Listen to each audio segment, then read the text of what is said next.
Hello everyone, welcome back to our YouTube channel. इस video में अपन बात करने वाले हैं सेट सी के कुछ मेमोरी बेस्ड क्वेश्चंस के बारे में। और इसमें मैं जितने भी क्वेश्चंस मेरे एग्जाम में पूछे गए थे, ठीक है, जो मेरे को याद आ पाए हैं वो क्वेश्चंस मैंने एक कॉपी पे लिख लिए हैं और उन क्वेश्चंस को ही मैं इस वीडियो में बोलने वाला हूँ। ठीक है, आपको हो सका तो मैं आगे जाकर पीडीएफ भी प्रोवाइड करवा दूंगा, पर अभी जो है मैं आपको इसको बोल कर ही इस क्वेश्चन को जो है आपको यहाँ पर वीडियो में दे पाऊंगा। तो वीडियो में आगे बढ़ने से पहले मैं आपको बता दूं कि जो 4 चैप्टर अपने इस वाले सेट से रिलेटेड है, सेट सी में, आर्बिट्रेशन एंड कंसिलिएशन एक्ट में, उसके चारों वीडियो जो है मैंने आपको इस चैनल पर प्रोवाइड पहले से ही कर रखे हैं। अगर आपने उनको नहीं देखा है तो उनको जरूर से देख लीजिएगा, ताकि आप इंश्योर कर पाओ कि आपके जो सेट सी होने वाला है उसमें आप आसानी से क्लियर कर सकते हो। ठीक है, तो उसको एक बार जरूर से रेफर कर दीजिएगा, या फिर अगर लास्ट डे पे हैं आप तो इस वीडियो को आप देख सकते हैं। स्टार्ट करते हैं अपने क्वेश्चंस के। क्या क्या क्वेश्चंस मेरे एग्जाम में पूछे गए थे। सबसे पहला क्वेश्चन जो है आर्बिट्रेशन से रिलेटेड, मतलब जो चैप्टर सेकंड है अपना आर्बिट्रेशन का, उसमें जितनी भी टाइम लिमिट्स है सभी टाइम लिमिट्स को आपको याद कर लेना है। मतलब ज़्यादा टाइम लिमिट्स नहीं है, कुछ कुछ टाइम लिमिट्स है 6 मंथ से रिलेटेड, कुछ कुछ 3 मंथ से रिलेटेड है, और कुछ कुछ यहाँ पर 12 मंथ से यहाँ पर रिलेटेड है। ठीक है, और कुछ एक्सटेंशंस वगैरह यहाँ पर दिए हुए हैं कि ये अगर नहीं हो पाता इस टाइम पीरियड में तो इतना एक्सटेंशन दे दिया जाएगा। उन सभी लिमिट्स को आपको सबसे पहले याद कर लेना है। उसमें से भी कौन कौन सी इंपॉर्टेंट है वो आगे क्वेश्चंस मैंने लिखे हुए कौन कौन से मेरे पूछे गए थे। तो सबसे पहला तो सभी टाइम लिमिट्स को आपको देखते हुए जाना है। एक आता अपने पास चैप्टर फोर्थ, जिसमें पूछा बेसिक क्वेश्चन आपके पूछेगा कि कंसिलिएशन एक्ट है तो वो पार्टीज पर बाउंड होगा या फिर नहीं होगा। ठीक है, थर्ड क्वेश्चन है यहाँ पर कि फीस, मतलब जो भी आर्बिट्रेटर वगैरह अपन अपॉइंट करते हैं, आर्बिट्रेटर कंसिलिएटर वगैरह, तो उसमें जो फीस वाला मुद्दा है तो वो कितना दिया जाएगा। तो आपके ऑप्शंस देगा कई सारे, उसमें एक ऑप्शन होगा कि 2% हायर कॉस्ट देगा, जो भी रेट है उससे 2% हायर, जिसमें भी ऑप्शन आपको दिख जाए वो वाला ऑप्शन यहाँ पर सही होगा। फोर्थ पॉइंट मीडिएशन वाला आपके पूछ सकता है, मीडिएशन का बेसिक नॉलेज पूछ सकता है। फिफ्थ पॉइंट, मतलब फिफ्थ क्वेश्चन है यहाँ पर कि कोर्ट का इंटरवेंशन, कोर्ट जो है अपना इंटरवेंशन कर सकता है किसमें, आर्बिट्रेशन में, तो ये वाला ऑप्शन सही है या नहीं है। ठीक है, तो वो चीज़ आपको देखनी है। मतलब ये क्वेश्चन मेरे एग्जाम में पूछा गया था।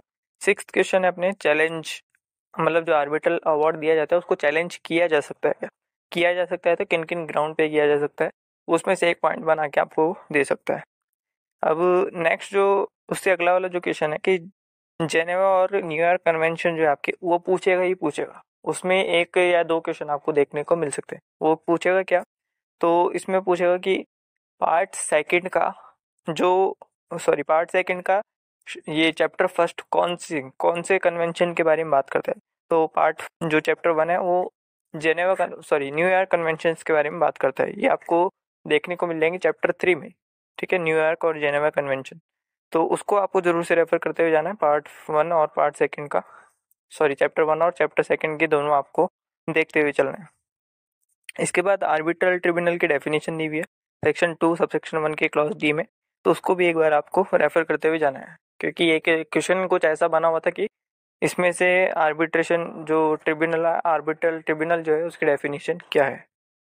इसके अलावा नेक्स्ट क्वेश्चन आता है अपने पास, डिलीवरी ऑफ रिटर्न स्टेटमेंट कब माना जाएगा। मतलब जो रिटर्न स्टेटमेंट पार्टी एक दूसरे को भेजती है तो उसको डिलीवर अपन कब मानेंगे, जब वो सामने वाले को डिलीवर कर दिया जाए। ठीक है, या फिर सामने वाले को रिसीव हो जाए वो डिलीवरी, तब वो यहाँ पर वो डिलीवर मान लिया जाता है। तो ये वाला क्वेश्चन भी एक बन सकता है।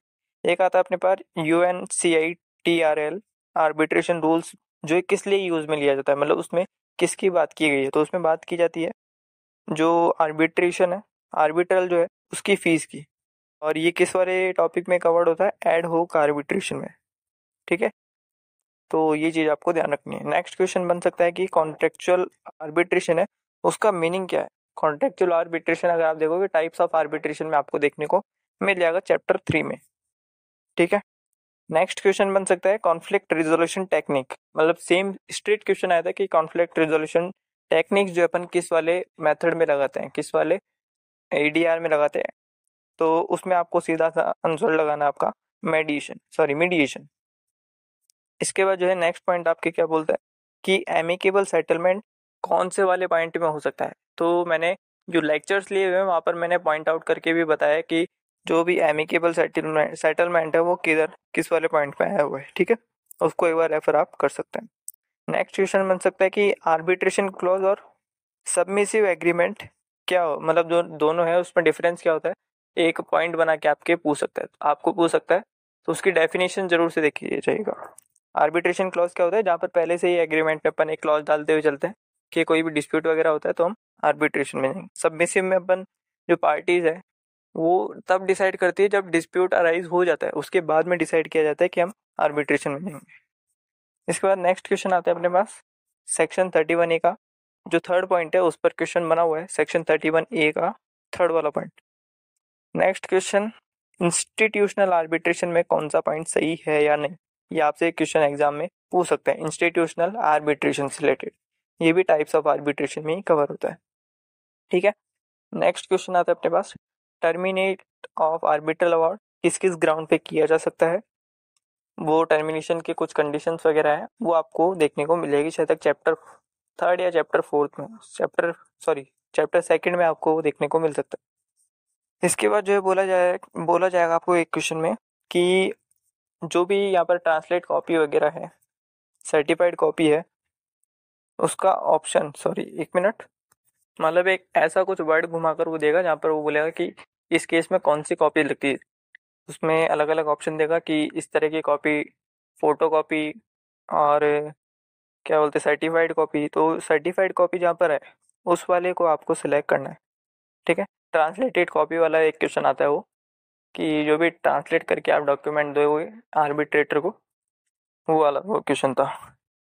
नेक्स्ट पॉइंट आता है अपने पास हाई कोर्ट या फिर सुप्रीम कोर्ट वाला ऑप्शन कि इंटरनेशनल आर्बिट्रेशन अगर आप करते हो तो उसमें अपील किस पे मतलब अपील के लिए आप किसके पास जा सकते हो, हाई कोर्ट के पास या फिर सुप्रीम कोर्ट के पास, ये भी आपको चैप्टर 3 में देखने को मिलेगा, ठीक है। नेक्स्ट क्वेश्चन है डोमेस्टिक आर्बिट्रेशन वाला option, in case of district court, मतलब जहाँ पे डोमेस्टिक आर्बिट्रेशन आ जाए आपके पास तो डिस्ट्रिक्ट कोर्ट वाला जो भी ऑप्शन है वो आपको सेलेक्ट करना है जिस डिस्ट्रिक्ट में वो हो रहा है। मैं एक बेसिक और भी दूँ अगर आपको कि डोमेस्टिक आर्बिट्रेशन हो रहा है विद इन लिमिट ऑफ एक कंट्री की बाउंड्री में ही होता है, तो उसमें क्या होता है कि अगर आपका डोमेस्टिक आर्बिट्रेशन है तो आप जो डिस्ट्रिक्ट कोर्ट है उसके पास जाकर ही वो अप्लाई कर सकते हो, और इस पर जो क्वेश्चन बनेगा वो केस स्टडी फॉर्मेट में बनेगा, मतलब वो पूछेगा कि अपील किस जगह कर सकते हैं तो डिस्ट्रिक्ट कोर्ट में आप कर सकते हो। इसके बाद जो है 3 मंथ वाली जहाँ पे भी जितनी भी लिमिट्स है वो सभी आपको देखने को मिलेगी। सेक्शन 3 का रिसिप्ट ऑफ रिटर्न कम्युनिकेशन, इस पे भी एक पॉइंट आपको देखने को मिलेगा कि कब डिलीवर्ड माना जाएगा, वो पहले ही देख लिया अपन ने। सेक्शन 7 का आर्बिट्रेशन एग्रीमेंट राइटिंग में होना चाहिए या नहीं होना चाहिए, एक ऑप्शन आएगा आपके, ठीक है। वो राइटिंग में होना चाहिए, राइटिंग में होगा तभी वो मान्य होगा, तो राइटिंग वाला ही आपको ऑप्शन सेलेक्ट करना है। इसके बाद जो नेक्स्ट क्वेश्चन है, क्वेश्चन में पूछेगा कि जो सिग्नेचर है पार्टीज के द्वारा, कोई एग्रीमेंट है उसमें सिग्नेचर पार्टीज ने कर दिए, मतलब सिग्नेचर से रिलेटेड एक क्वेश्चन बनेगा, तो मैं आपको पीडीएफ टेलीग्राम पे प्रोवाइड करूंगा ही। सिग्नेचर से रिलेटेड जितने भी पॉइंट है मॉड्यूल में वो आपको सर्च करना है, मैंने मर्ज कर रखे हैं चारों चैप्टर, आपको जो पीडीएफ की लिंक है वो भी आपको टेलीग्राम पे मिल जाएगी। तो वहाँ पर जो जो मैं टॉपिक बता रहा हूँ आपको अगर समझ नहीं आता है तो उस टॉपिक का एक एक कीवर्ड आप जो यहाँ पर उस पीडीएफ में सर्च कर सकते हो ताकि आप डायरेक्टली उस वाले टॉपिक पर जा पाओ, ठीक है। तो सिग्नेचर से रिलेटेड एक क्वेश्चन बना था जहाँ तक मुझे ध्यान है। डॉक्ट्रिन ऑफ सेपरेबिलिटी यहाँ पर पूछा गया था कि अगर मेन कॉन्ट्रैक्ट यहाँ पर वो हो जाए, वॉइड हो जाए, तो उसका आर्बिट्रेशन एग्रीमेंट पर क्या फ़र्क पड़ेगा, ठीक है। इस पर भी एक टॉपिक आपके बुक में दिया हुआ है तो एक बार उसको रेफर कर लेना। एक क्वेश्चन आएगा जिसमें पूछेगा कि कोर्ट का इंटरवेंशन हो रहा है, इन ईडीआर मेथड्स में, तो वो सही है क्या नहीं है, ठीक है। तो आपको गलत बताने की कोर्ट इंटरवेंशन नहीं कर सकता। फिर एक क्वेश्चन आता है कि आर्बिट्रेशन में जो है मतलब एक केस बताएगा आपको, केस स्टडी बना के पूरा कि गैम्बलिंग वगैरह है, ठीक है। ऐसे ही बताएगा कि जो आर्बिट्रेटर है वो थोड़ा ज़्यादा एज का है, ठीक है। तो उस बेस पे आपको ऑप्शन देगा वो, तो आपको वो वाला ऑप्शन सेलेक्ट करना है कि जहाँ पर ये बताया मतलब गैम्बलिंग वाला मुद्दा है, तो गैम्बलिंग वाला मुद्दा जो यहाँ पर इसके स्कोप में ही नहीं है आर्बिट्रेशन के, तो उसको आउटसाइड द स्कोप रखा गया है, ठीक है, जो ऐसे मैटर जो पब्लिक पॉलिसी के खिलाफ हो, तो ऐसे मैटर जो यहाँ पर इसमें आर्बिट्रेशन में कवर नहीं किए जाते।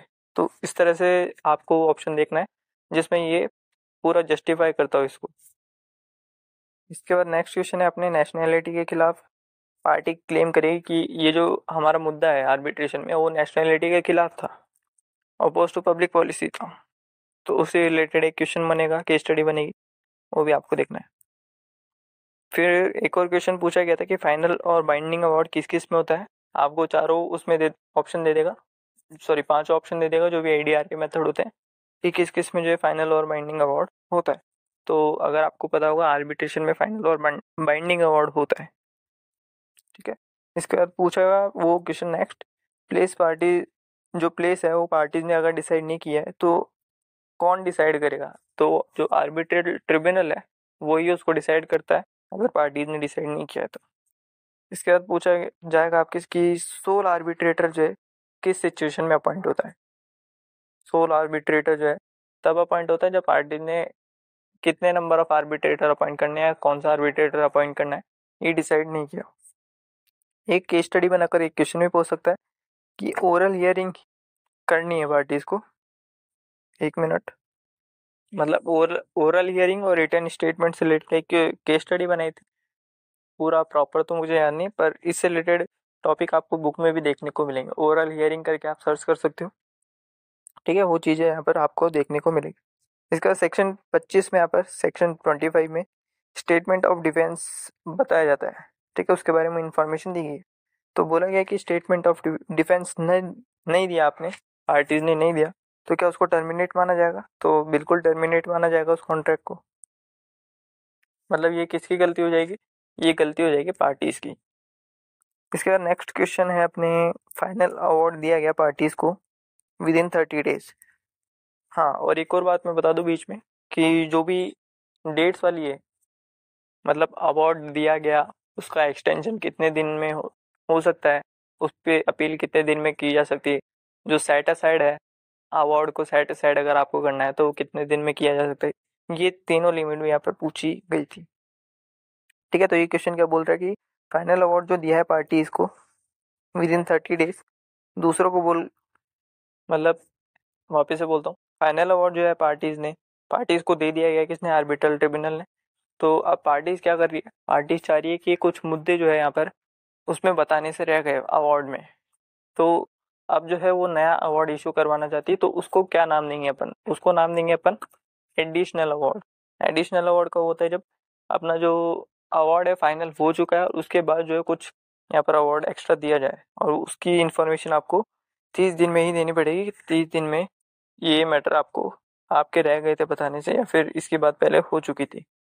ठीक है, केस स्टडी किस पे बनेगी, एक्सटेंशन पीरियड वाले पे, कि अगर आप चैलेंज करोगे अवार्ड को, जो अवार्ड आपको दिया गया है उसके अगेंस्ट में आप चैलेंज करना चाहते हो, तो उस पे केस स्टडी बनेगी टाइम पीरियड के रिलेटेड, और कितने टाइम पीरियड में आप चैलेंज कर पाएंगे उस पर भी एक केस स्टडी बनेगी।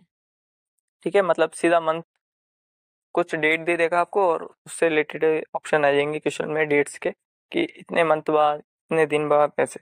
सेक्शन 28 का जो मैंने पढ़ाते टाइम ये बताया था, एक फ्रेज थी जिसमें इक्वेटो इक्वेटो ऐसे कुछ करके लिखा होता है। तो मैंने आपको बताया था कि ये पूरा फ्रेज आपको याद नहीं रखना, उसमें सिर्फ इक्विटी वर्ड ध्यान रखना है।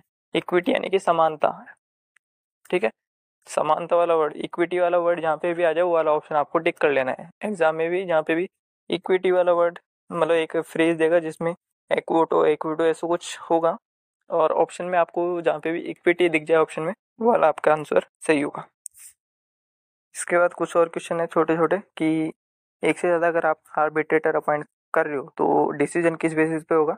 तो डिसीजन जो है मेजॉरिटी बेसिस पर होगा। इस पे एक केस स्टडी बनेगी कि 3 आर्बिट्रेटर है, ठीक है, और 2 ने क्या किया है, मतलब 2 है वो किसी एक बात पर सहमत हो रहे हैं, जिसमें से एक तो मीटिंग में आया, वो 2 जो सहमत हो रहे हैं उसमें से एक तो मीटिंग में आया और एक ईमेल के थ्रू बता रहा है कि मैं इस वाली बात पर सहमत हूँ। ठीक है, तो अब वो चाहे ईमेल से आए चाहे वो वहाँ पर प्रेजेंट हो, उसका वो जो दिया है उसने ओपिनियन, उसको माना जाएगा। ठीक है, और मेजोरिटी कंसिडर करते हुए उसी बात को जो है आपको ऑप्शन में सही करना है, करेक्ट करना है वो वाला ऑप्शन। इसके बाद सेक्शन 29 है सेक्शन 29 भी इन दोनों का आपको पूरा पूरा पढ़ना है, फास्ट ट्रैक और नॉर्मल। मैंने कंपैरिजन करते हुए एक नोट्स में दे रखा है पहले से। सेक्शन 31 के 7 पॉइंट, मतलब सेक्शन 31 के पॉइंट 7 में आपको दे रखा है कि अगर कॉज ऑफ एक्शन मतलब अवार्ड जो है, सॉरी इंटरेस्ट की बात जो है अगर की जाएगी तो वो कहाँ से कहाँ तक का दिया जाएगा। तो जहाँ से भी कॉज ऑफ एक्शन स्टार्ट हुआ है वहाँ से लेकर अवार्ड की डेट तक का जो यहाँ पर इंटरेस्ट बनता है। ठीक है। एप्लीकेशन बाय पार्टीज देने पर कि आर्बिट्रल ट्रिब्यूनल जो है कितने दिन में रिप्लाई करेगा, ये वाला क्वेश्चन में पूछा गया था। आर्बिट्रल ट्रिब्यूनल की डेफिनेशन मैंने आपको पहले ही बता दी है। सेक्शन 34 का सबसेक्शन 2 भी आपको पढ़ना है। सेक्शन 49, 48 और 36 डिक्री ऑफ कोर्ट। क्वेश्चन में ऐसे पूछा है कि जो अवार्ड दिया गया है वो किस तरह से मान्य होगा, तो किस ऑप्शन में आएगा आपके एक डिक्री ऑफ कोर्ट की जैसे, तो उसको सेलेक्ट कर लेना। इसके अलावा एक क्वेश्चन आपको पूछा है कि आर्बिट्रेटर ने एडिशनल इन्फॉर्मेशन मांगी किससे, पार्टी से, पर पार्टीज ने मना कर दिया। तो उसके बेसिस पर ऑप्शन बनेंगे कि अब जो है आर्बिट्रल ट्रिब्यूनल क्या करेगा, विड्रॉ कर लेगा, क्या क्या वो कंटिन्यू करेगा, तो वो कंटिन्यू करेगा।